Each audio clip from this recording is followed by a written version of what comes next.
Hello my friends out there in internet land, and welcome to my Let's Play of Excelsior Phase One Lysandia by Daniel Burke and Matthew Engel. This is a game from 1994, as you can see. This is a classic computer RPG, and I just felt like playing a classic computer RPG. This is basically what today you would call an indie game. It was made by these two dudes, and it was released as shareware. As you can see, I'm playing the DOS version of the game, and it's marked as unregistered.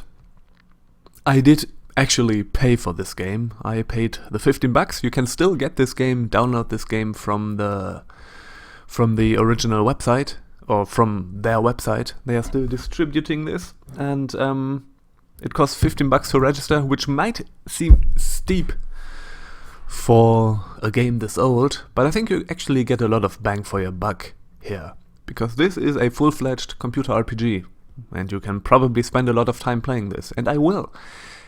The reason why this copy of the game is still unregistered is that there are two versions of the game, and the officially supported one is a Windows version, but I can't really get this to work.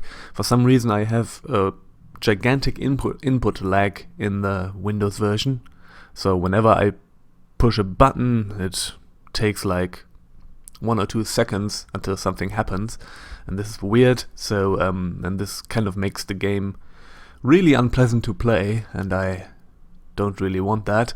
And there's also some weirdness with recording it, so what I'm playing here is the old DOS version, which works like a charm for me. And recording from DOSBox is always easy. So yes, this is why it's unregistered. You can only register the Windows version nowadays, because the registration process was apparently different back in the day, like for the DOS version. But it's still a good idea to register this game, because even though the unregistered version is the complete and full game, what you get for registering is a manual and a hint book. And the manual is kind of important, because a lot of stuff isn't really explained in this game. So, for example, the spell system and the strength of the weapons and so on, and the manual pretty much serves as a reference for these. So you don't know what any spell does from in-game. They are just represented as codes, as little 2-letter codes, and you have no idea what that does. And for that, you kind of need the manual. So also, I like to support devs like Daniel Burke and Matthew Engel, even though they are not creating any new games. They made 3 games. 1 text adventure and 2 Excelsior games. The second one seems a little more modern in a way. It has graphics like... well, it kind of look like Ultima, I think 5 and 6 or something around that. These games are inspired by Ultima. And this game is pretty much models itself after the first 3 Ultima games. It kind of also looks like them. So in 1994, this would have been considered extremely low tech, I guess. But in hindsight, I think that doesn't really matter. I indeed happen to think that this game looks pretty amazing. I really love how this looks, and I think it's really pleasing, really clear, and really easy on the eyes. So, in this video, this is just going to be the intro here, I'm rambling.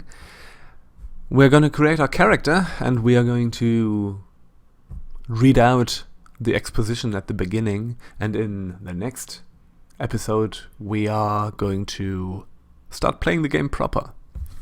I have kind of already played a little of this. I started playing this game and just started experimenting with different character builds and see what works and what doesn't. And just to not be completely lost at the beginning. And I've kind of played an hour or 2, so I kind of know what to do in the very beginning of the game, but after that it's going to be completely blind. I'm also not going to rely too much on the hint book. or I think I'm not gonna rely at all on the hint book. So I want to figure out things by myself. What I will do is I'm going to use the weapon table maybe to see how good the weapons are. We could just try them too. And I'm going to use the spell table to see what the spells do. Okay, so yeah, let's just get into it. Let's just create a character. Let's start a new adventure, and now we are in character creation. I'm going to create a character called Septimus, because I like that name for some reason. And now we can pick a race. So this does nothing for the game's narrative. The only thing that you can influence, that the character creation influences, is stats. So what these different races do are stat modifiers. I think I'm going to pick a giant here, because a giant gives you a bonus to strength, and yeah, kind of a malus to dexterity, but that isn't that important. I'm going to create a warrior character, so we are going to focus on strength. Let's pick a male. Let's pick male as our gender. So this game actually has gender dimorphism. So male characters are stronger and female characters are faster, which again is represented in the stats. And now we can put 30 points into our stats. How about we get intelligence up to 20? This is kind of important because we want to be able to cast a few spells, even though we are a warrior. And let's just get dexterity up to 15 so that it looks nice, and put the rest into strength. So I guess now this has just undone our race and gender picks. Could have been anything, but whatever. Doesn't matter. Alright, and let's put these points, so we have secondary attributes, and we're going to put these points into charm. I'm not quite sure what piety does. I need to look that up maybe again. Charm influences how much, influences the discount you get with vendors. So charm is really useful. So you get a lot more money if you are charming. To need to pay a lot less. I think luck is just a general modifier for everything. So yeah, I don't know. Let's go with charm. And let's choose a class. I'm going to, as I said, I want to play a warrior type, and so we're going to pick the warrior. I think the warrior, there is something about, the class, I think, determines what kind of weapons you can use and this sort of stuff. And I think with warrior we are kind of good. So we can use the heavy armor and we can use the giant weapons, I guess. And now we can pick out of this list of skills, we can pick 2. So, yeah. These skills, you don't get them by leveling up.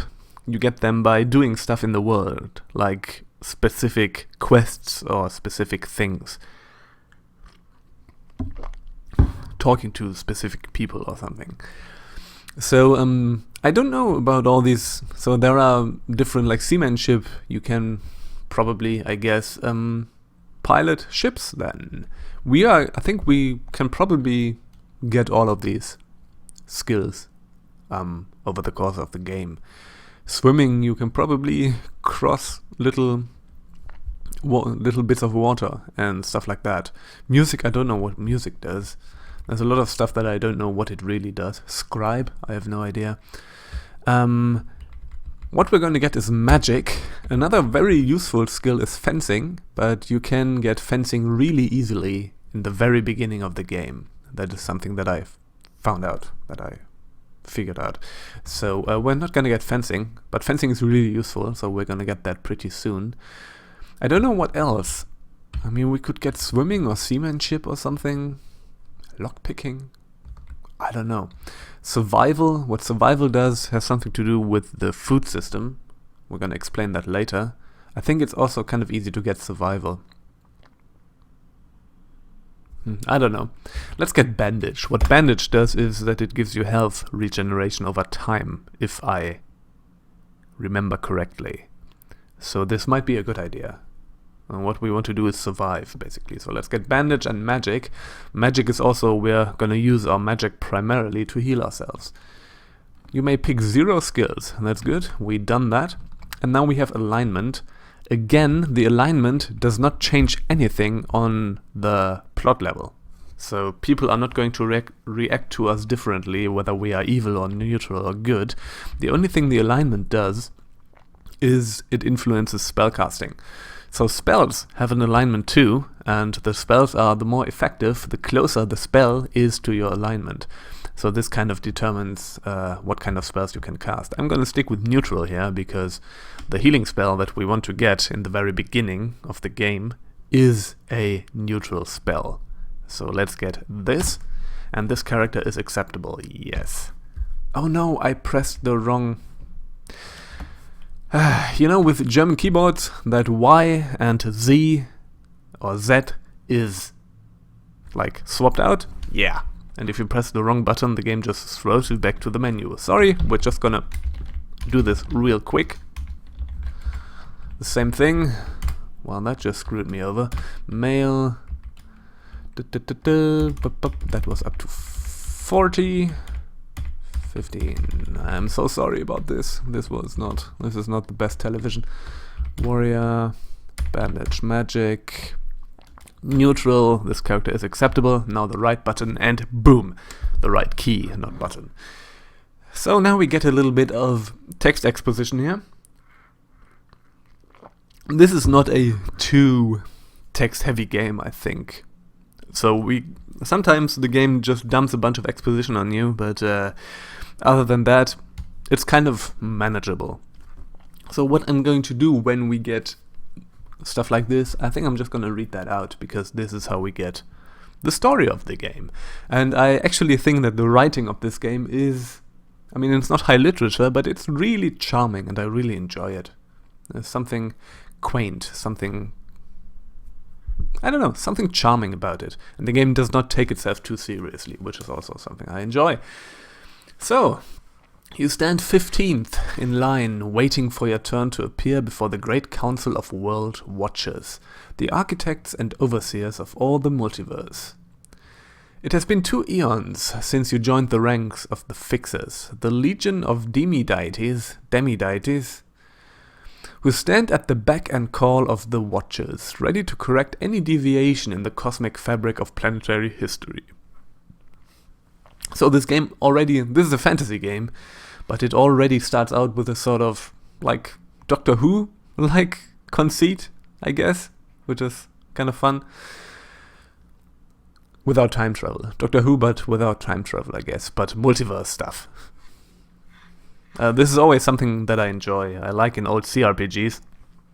Like, a lot of old CRPGs are kind of weird about this. Hey, we are a fantasy game, but suddenly we are science fiction. For example, in the first Ultima, at some point you fly a TIE fighter, if you didn't know. So, the first Ultima is a weird fucking game. Also, what was it? Like the Might and Magic games, for example. They are, like, I think all the Might and Magic games almost, until Ubisoft took over, are always like that. At some point, hey, suddenly spaceships, and you can fire blasters. And, like, Wizardry 7 is actually a science fiction game, and 8, I think, too. So, yeah, they're actually science fiction games. They're not fantasy games, if you didn't know. This is always, like, a weird thing that these games do. And I kind of enjoy it, because it's kind of dorky, kind of goofy, but it's weird, and I like weird things. Also, I don't like fantasy very much, so yeah. Now that your Tyro phase is almost complete, whatever that is, you feel confident and ready for a greater challenge. The line advances, as each fixer before you is given his or her assignment. Your turn is approaching, and you can see into the ornate conference chamber. Yes, there, sitting at the large rectangular table, is Ixi, the Ocean Watcher, and to his right, Matna Sutina, the Land Watcher. Yes, and on down the row until Kelt, the council spokesman at the head of the table. Your turn arrives, and you step in. Welcome, welcome. Yes, step forward, says Kelt as he shuffles through a mountainous stack of papers. He turns his glassy eyes to you. A splendid job you did in straightening out that fiasco with the warper on... Oh, tell me, where was that again? I seem to have misplaced my record. It was on plane 132, Universe 8, System Coolfield, the 8th planet out. You respond. Indeed, you are rather proud of your previous assignment's success. Ah, yes, of course. Scribe, write that down. Now let me see what I have here. More paper shuffling occurs as little men scurry about trying to keep the place tidy and trim. Here we are. With a flourish, he produces a parchment deep within the stack. From deep within the stack, sorry. Take note, Fixer. Your next assignment. Plane 52, Universe 13, Subclass A. Coordinates, whole bunch of numbers. It's a place that is called... He moves his finger down the place as he skims the page. Jesus. As he skims the many paragraphs. Lysandia. Lysandia. Now there's a name I have not heard for a long time. It must have been 64 eons since I was a council fixer like yourself, and was assigned to... He pauses and rolls his eyes back in remembrance. But enough of that, he says, snapping back into reality. Your assignment is to rid the planet of a mounting chaos, which if not stopped at its infancy, might very well grow into a greater chaos, which would undoubtedly... And now he's interrupted. If I may, speaker, smoothly cuts in Ixi, I may be able to provide the details you are obviously without. Then turning to you. Until recently, the land of Lysandia was prospering nicely and according to plan. However, at this moment, a great evil lurks within the ocean in the form of monsters once unknown. I seem to have difficulties reading today. I'm terribly sorry about this.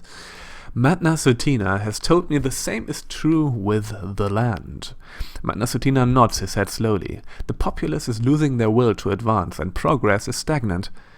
Whatever is causing the disruption must be banished. Ixi speaks the truth, says Kelt, putting up the transparent guise of being organized. And we would certainly have more detailed information for you to work with if we weren't preoccupied with warring universes and other such larger problems. He raises high his eyebrows and pulls at his beard. You will be sent to Lysandia in the form of a commoner, since, as usual, civilians tend to resent the presence of demi-deity fixers. They cannot abide by the notion that hyper-beings are tampering with their history. It tends to stunt their progress.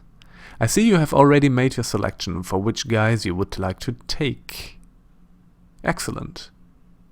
Yes, so I really like this. They kind of incorporated the character creation process into the narrative. This is kind of cute. I like it when games do something like that. So they don't... I mean, they do take their mechanics for granted, like the classic tropes of... the classic mechanical tropes of role-playing games, but they kind of acknowledge them, and this is something that yeah, it's cute. I enjoy it. To Lysandia you will go. Do your job well, Fixer. The time of promotion for you is nearing, and you may consider this a test of your readiness, if you will. Off to Lysandia. In a whirl of ectoplasm, okay, you vanish from the heavenly chamber and arrive right here in Lysandia. So, we start out on this serene and grassy field. You can already see that this game is kind of very much inspired by the early Ultima games, and as I said, I don't know how you feel about this, but I think this game has a really crisp and clear graphical style that is, for some reason, really appealing to me. I kind of really enjoy these monochromatic sprites and tiles and this stuff. I don't know, it's good. I love it. So, in the next episode, what we're going to do is we're going to get ourselves some equipment, because as you can see, we have no readied weapon and we have no armor, and this is a problem. So we want to fix that, as we are a fixer, I guess. Sorry. And even though our sprite is like jollily waving around a sword and a shield, but this will, I think, always be our sprite. That won't change. Oh, I guess that can change. Or maybe... No, it doesn't. It doesn't change with equipment. So yeah, this is what we're gonna do. So we're gonna go to this township and get ourselves equipped. And after that, we're going to start adventuring, I guess. So thank you for watching this far, and I hope to see you again next time. That would be cool. Bye bye.